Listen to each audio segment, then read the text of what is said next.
So मोटो vlogging किन गर्ने त है सो सबैको क्वेसन यही होला हैन टु माई च्यानल गाइज बीआरपीएम है बीआरपीएम को फुल फर्म चाहिँ विक्रम राइड्स पिसफुल माइल्स मेरो नाम विक्रम राई है सो यो च्यानलमा चाहिँ म तपाईहरुलाई मेरो हुन्छ नि म ट्राभल गर्दाखेरिको जर्नीहरुको बारेमा देखि लिएर बाइकहरुको इन्फर्मेसन पनि म दिन्छु तपाईहरुलाई नेपालमा अभाइलेबल बाइक्सहरु अब हुन्छ नि किन किन्ने त्यो बाइकहरु देखि अरु इन्फर्मेसनहरु पनि म दिने कोसिस गर्नेछु सकेसम्म म तपाईहरुलाई एकदमै युजफुल इन्फर्मेसनहरु दिने कोसिस गर्नेछु हरेक राइडमा पनि सो राइड जाँदाखेरि पनि तपाईको हुन्छ नि त्यो ठाउँको बारेमा र त्यो ठाउँमा जाने बाटोहरु कस्तो छ के छ हैन सिचुएसन के छ त्यो ठाउँहरु एक्ज्याक्टली हैन करेन्टली सो त्यो इन्फर्मेसनहरु म तपाईलाई दिने कोसिस गर्नेछु सो सब्स्क्राइब गर्न चाहिँ नबिर्सिनु होला सो मेरो इन्ट्रेस्ट मोटरसाइकलहरुमा चाहिँ अलिकति सानैदेखि थियो हैन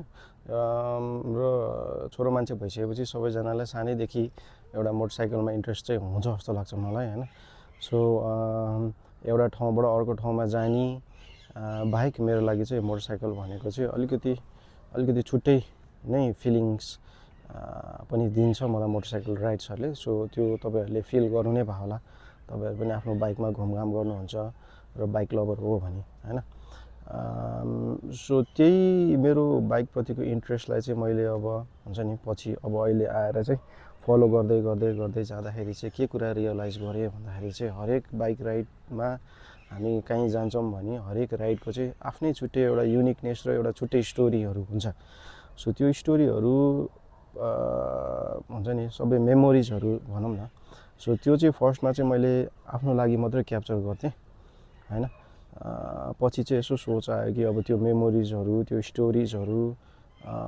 ले यदि कसैलाई हेल्प हुन्छ भने why not share it publicly थोरै कुरा गर्दिउँ हैन यो बाइकको बारेमा पनि किन भन्दाखेरि अहिले चाहिँ म ओन गर्छु मेटियोर 350 हालसालै भर्खरै 2 महिना जति भयो कुदेको र मैले अहिले यसलाई 1470-80 किलोमिटर जति गुडाएँ सो यो बाइकले पनि मलाई एकदमै मोटिभेट गर्यो मोटो भ्लगिङ तिर आउनको लागि यो भन्दा अगाडि चाहिँ म R15M ओन गर्थे त्यो कुदाउँथे मैले है त्यो भन्दा अगाडि पनि FZS कुदाउँथे त्यो भन्दा अगाडि अब स्कुटर कुदाउँथे अनि त्यो भन्दा अगाडि पनि फर्स्ट मेरो बाइक चाहिँ पल्सर 200 पुरानो मोडलको 200 थियो हैन र यो बाइक लिइसकेर यो बाइक कुदाउन थालिसकेपछि चाहिँ मलाई यो बाइकले चाहिँ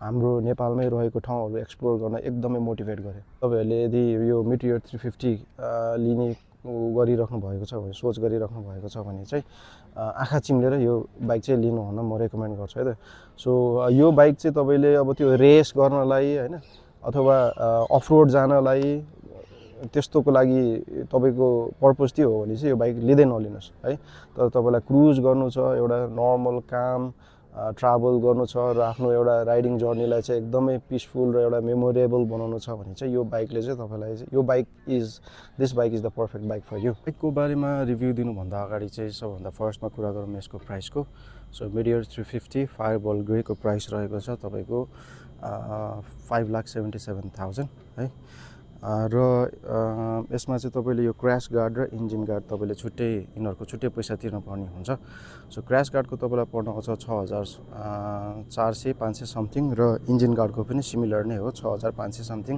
400-500 समथिङ पर्न आउँछ सो त्यो गरेर तपाईको अल टुगेदर 13,000 तपाईको त्यसमा भइहाल्यो भने इन्स्योरेन्स गर्दाखेरि तपाईको 11-12,000 पर्न आउँछ सो अल टुगेदर तपाईले यो बाइक लिने सोचमा हुनुहुन्छ भने तपाईले 6 लाख चाहिँ अब हुन्छ नि तपाईको हातमा हुन पर्यो है 6 लाख रुपैयाँ चाहिँ सो अब बाइकको कुरा गरौँ बाइकको कुरा गर्दाखेरि चाहिँ फर्स्टमा इन्जिन एन्ड परफर्मेन्सको कुरा गरौँ यसमा चाहिँ तपाईहरुले पाउनुहुन्छ 349 सीसी को 4 स्ट्रोक एयर कुल्ड इन्जिन पाउनुहुन्छ जे सिरिजको व्हिच इज भेरी रिलायबल र यसले चाहिँ तपाईको 20.2 bhp को पावर एट तपाईको 6100 rpm ले प्रोड्युस गर्छ भने तपाईको 27 Nm एन्ड 4000 rpm यसले चाहिँ टर्क प्रोड्युस गर्छ which is very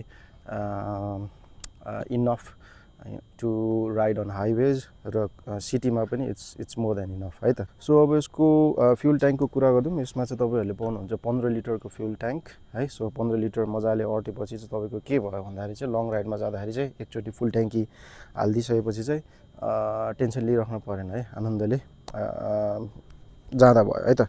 so sit हाइटको कुरा गरौँ अब। सो सिट हाइटको कुरा गर्दाखेरि चाहिँ यसको 765 mm को सिट हाइट छ र मेरो हाइट चाहिँ 5'6" हो है। सो म तपाईँहरूलाई देखाउँछु है। सो अलिकति ठ्याक्क अब 5'6" ले चाहिँ तपाईँ अब यो अलिकति यस्तै ठाउँमा छु म बस्न चाहिँ होइन, तर 5'6" को हाइटलाई चाहिँ मजाले भ्याउनुहुन्छ भने यसलाई चाहिँ 5'3", 5'2", इभन 5'1" ले पनि कुदाउन सक्नुहुन्छ त मजाले है, टिप्टो भएर है त।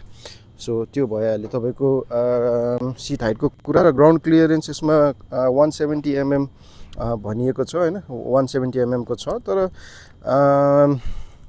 बाइक अलिकति लच्किन्छ। सो स्पिड ब्रेकरहरू, ठुल्ठुलो स्पिड ब्रेकरहरू अथवा ढुङ्गाहरू होइन त्यस्तो छ भने चाहिँ अलिकति केयरफुल भएर बिस्तारै चलाउनुहोस् र स्पिड ब्रेकरहरूमा चाहिँ अलिकति स्लो गर्नुहोस् है, बिस्तारै जानुहोस् है। नत्र भए स्पिड जाँदाखेरि चाहिँ तपाईँको त्यो ठोकिन्छ है, त्यो साइलेन्सरमा पनि ठोकिन सक्छ र तपाईँको त्यो इन्जिनमा पनि ठोकिन सक्छ है। सो त्यो चाहिँ मैले पर्सनली पनि 2 चोटि जति चाहिँ ठोकाइसकेँ। सो त्यो मेरो आफ्नो पर्सनल एक्सपिरियन्स पनि मैले तपाईँहरूलाई सेयर गरेँ। सो यसको वेट रहेको छ 191 kg है। सो अलिकति हेभियर साइडमै पर्छ 191 kg भनिसकेपछि चाहिँ तपाईँहरूले ब्रेकिङको कुरा गर्दाखेरि चाहिँ यसमा डुअल च्यानल ABS पाउनु भइहाल्यो है। सो विच इज रिलायबल है।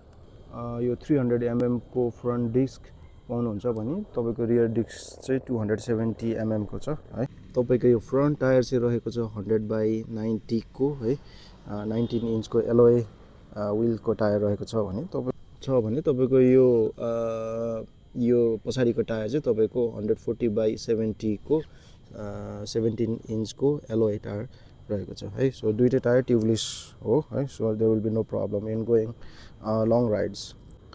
तपाईँले यसमा जे सिरिजको रिलायबल इन्जिन पाउनुहुन्छ भने चाहिँ इन्जिन FI सिस्टमको छ है, EFI सिस्टमको। र यसले कम्पनी क्लेम माइलेज चाहिँ 41.88 छ भने मेरो विचारमा त्यति पर चाहिँ होइन, तर 35 to 40 चाहिँ तपाईँले हाइवेमा पाउनुहुन्छ भने चाहिँ सिटीमा राइड गर्दाखेरि चाहिँ तपाईँले 30 to 35 चाहिँ पाउनुहुन्छ जस्तो लाग्छ मलाई इजिली है त। सो त्यो चाहिँ मेरो पर्सनल एक्सपिरियन्समा है त।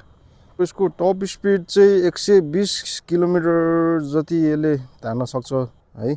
सो 110 जति चाहिँ म आफैले गुडाएको छु, तर त्योभन्दा अझै जान सक्छ जस्तो लाग्छ मलाई है। सो अब यसको यता यो कन्सोलको कुरा गरिदिउँ होइन। सो खासै केही पनि छैन है यो बाइकमा चाहिँ त्यस्तो है। सो टाइम छ, सो टाइम हुन्छ है। सो त्यो एउटा टाइम भइहाल्यो, किलोमिटर रन, फ्युल कति छ त्यो भइहाल्यो। अनि अरू ABS देखाउँछ है। सो ब्याट्री देखाउँछ र केही अरू इन्जिनमा केही प्रब्लम भयो भने अरू यता लाइटहरू ब्लिङ्कहरू गर्छ। सो खासै केही पनि छैन यसमा है। ब्लुटुथ कनेक्टिभिटी हुन्छ। यो तपाईँको हेड बिम भइहाल्यो है। अब यो साइड लाइट, यो पासिङ साइड लाइट भइहाल्यो। यो तपाईँको हर्न भइहाल्यो। सो हर्न अलिकति लाउडै छ यसको है। सो यतिको बाइकलाई यतिको हर्न चाहिँ चाहिन्छ। र यो तपाईँको सेल्फ बटन भइहाल्यो। र यो तपाईँको इमर्जेन्सी लाइट, पार्किङ लाइट भनौँ न, पार्किङ लाइट भइहाल्यो। अरू खासै केही पनि छैन यसलाई, त्यही अन अफ गर्ने हो। र अब एकचोटि म तपाईँलाई यसको साउन्ड सुनाइदिन्छु है त।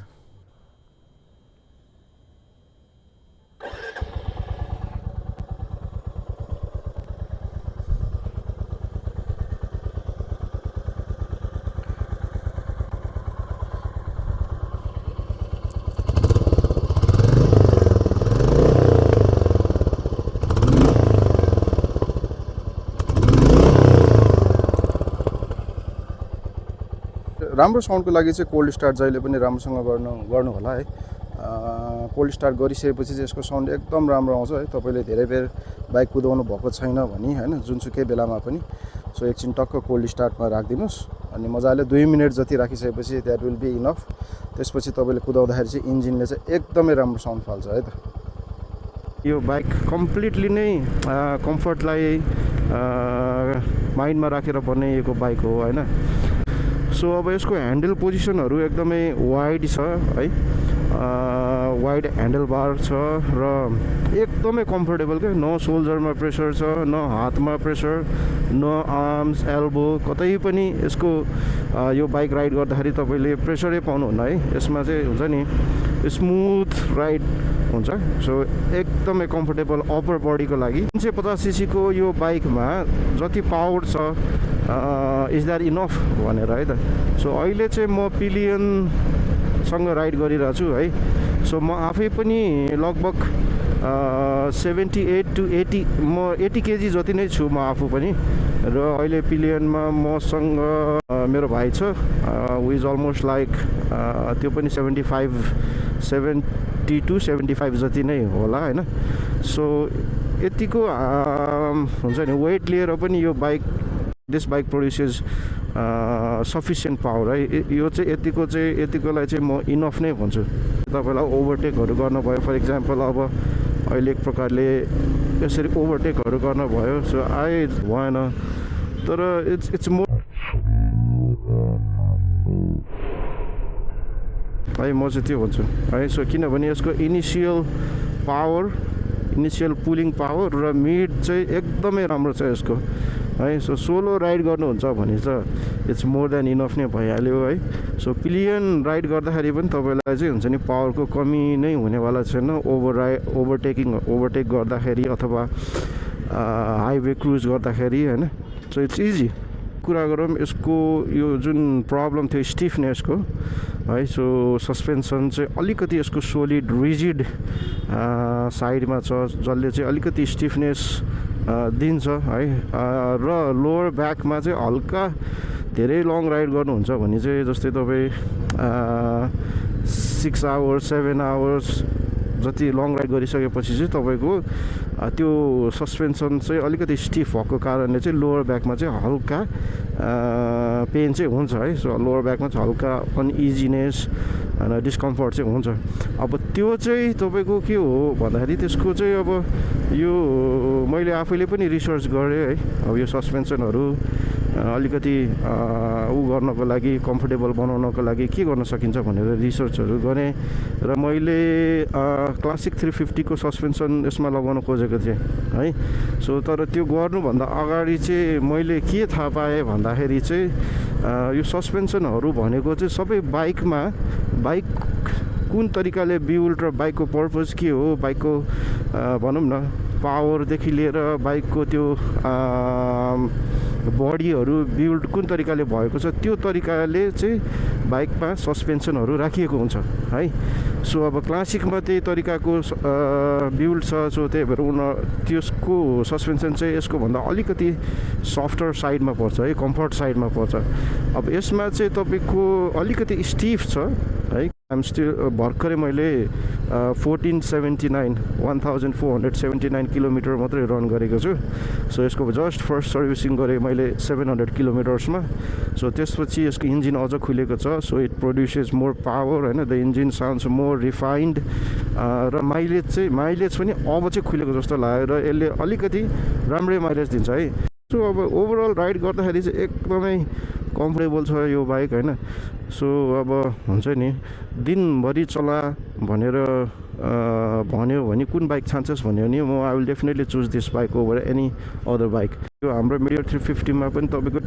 ट्रिपियर नेभिगेसन चाहिँ तपाईँको खास यो बाइकमै सेट भएर आउनुपर्ने हो तर यहाँ चाहिँ अब यहीँ बनाउने कम्पनीले चाहिँ यहीँ बनाउँदाखेरि चाहिँ के गर्दो रहेछ भने त्यसलाई चाहिँ छुट्टै पार्टको रूपमा बेचिदिने होइन सो मैले बुझेको थिएँ त्यसको चाहिँ तपाईँको छुट्टै जोड्दाखेरि चाहिँ 13,500 पर्दो रहेछ जबकि त्यो खासमा बाइकसँगै आउनु पर्ने हो होइन सो इन्डियामा तपाईँले मेटियोर 350 लिनुहुन्छ भने तपाईँले ट्रिपियर नेभिगेसन पाउनुहुन्छ सो त्यसमा चाहिँ जस्ट त्यो एउटा साइडमा एउटा हुन्छ कन्सोल त्यसमा चाहिँ तपाईँले एप डाउनलोड गरेर त्यो कनेक्ट गरेर अनि त्यसपछि एपमा एउटा लोकेसन हानेपछि चाहिँ ठ्याक्कै डिरेक्सन चाहिँ तपाईँले त्यहाँनिर देख्ने भयो सो त्यतिको लागि चाहिँ तपाईँले त्यत्रो 13,500 तिर्नुपर्छ वर्थ इट छ हुन्छ जस्तो चाहिँ मलाई लागेन है। सो अलरेडी यो बाइकमा धेरै खर्च हुन्छ। अब जस्तै तपाईँले इन्जिन गार्ड, क्र्यास गार्ड सबै छुट्टै नै किन्नुपर्ने हुन्छ।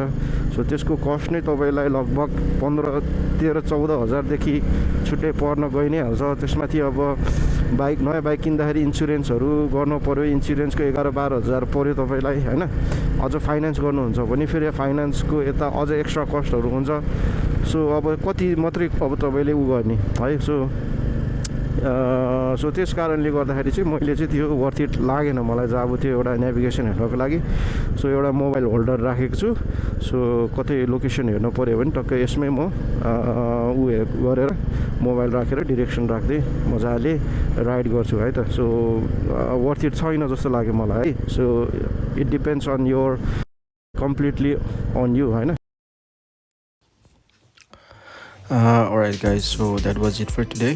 So आजको भिडियोमा चाहिँ जस्ट हुन्छ नि wanted to talk to you about मैले मोटो ब्लगिङ किन गरेँ होइन, स्टार्ट गरेँ र मैले हुन्छ नि जुन बाइक ओन गर्छु त्यसको बारेमा धेरै थोरै इन्फर्मेसन सेयर गर्ने मैले कोसिस गरेँ है।